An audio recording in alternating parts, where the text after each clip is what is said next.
स्वामी राम तीर्थ भारत के आध्यात्मिक क्षितिज में चमक रहे एक अद्भुत संत, सन्यासी, योगी, आध्यात्म विद्वा, दार्शनिक का नाम है। वे शंकराचार्य के अद्वैतवाद के प्रबल समर्थक थे। वे स्वामी विवेकानंद से भी बहुत प्रभावित थे। सन 1891 में पंजाब विश्वविद्यालय की बीए की परीक्षा में वे प्रांत भर में प्रथम आए थे। अपने अत्यंत प्रिय विषय गणित में सर्वोच्च अंकों से एमए की परीक्षा उत्तीर्ण कर वे उसी कॉलेज में गणित के प्रोफेसर के रूप में नियुक्त हो गए। पर नियति ने तो उनके लिए कुछ और ही निर्धारित कर रखा था। उनके अंदर वैराग्य का भाव प्रबल होने लगा। सन 1901 में उन्होंने तप करने हेतु हिमालय की ओर प्रस्थान किया। ब्रह्म के चिंतन में ध्यान में डूबे प्रोफेसर तीर्थ राम को अंततः एक दिन मध्य रात्रि को आत्म साक्षात्कार हुआ। उनके मन के सभी भ्रम और संशय मिट गए। उन्होंने स्वयं को ईश्वरीय कार्य के लिए समर्पित कर दिया। वे प्रोफेसर तीर्थ राम से स्वामी राम तीर्थ हो गए। वे वेदांत दर्शन व भारतीय संस्कृति का उद्घोष अपने प्रवचनों में करने लगे। उन्होंने अमेरिका व जापान में लोगों को अमृत संदेश देते हुए कहा, आप लोग देश और ज्ञान के लिए सहर्ष प्राणों का उत्सर्ग कर देते हैं। ये वेदांत के अनुकूल है। आप सबके लिए राम का एक ही संदेश है, अपने आप को पहचानो, तुम स्वयं ईश्वर हो।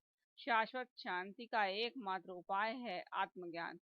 सन 1904 में स्वदेश लौटने पर लोगों ने राम तीर्थ से अपना कोई संगठन या समाज बनाने के लिए आग्रह किया। इस पर स्वामी राम तीर्थ ने बाहें फैलाकर कहा, भारत में जितने समाज हैं, संगठन हैं, आश्रम है, वे सब राम के ही तो हैं। वे सब मेरे अपने ही तो हैं।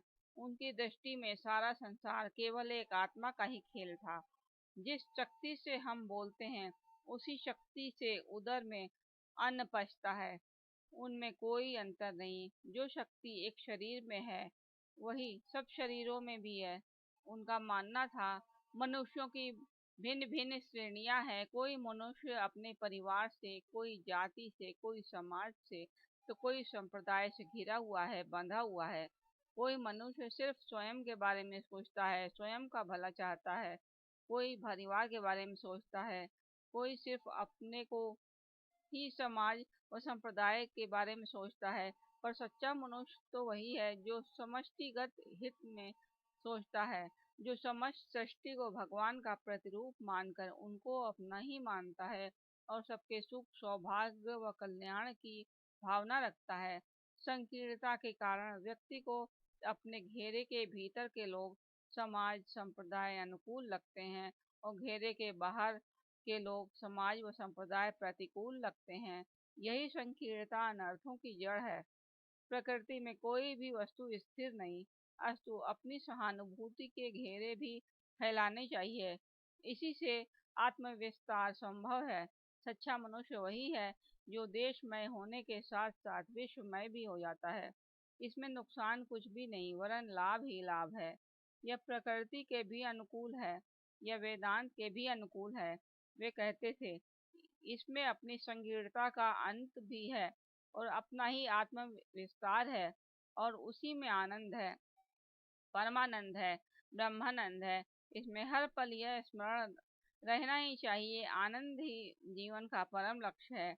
आनंद की खोज में, चाह में हम जन्म से मरण पर्यंत भटकते फिरते हैं।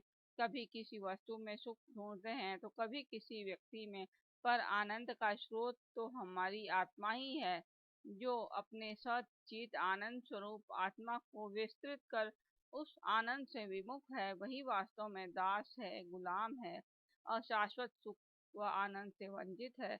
अतः आनंद पाने के लिए हमें अपनी आत्मा की ही उपासना करनी चाहिए। स्वामी राम तीर्थ का यह संदेश हम सबके लिए अत्यंत प्रेरणादायी है।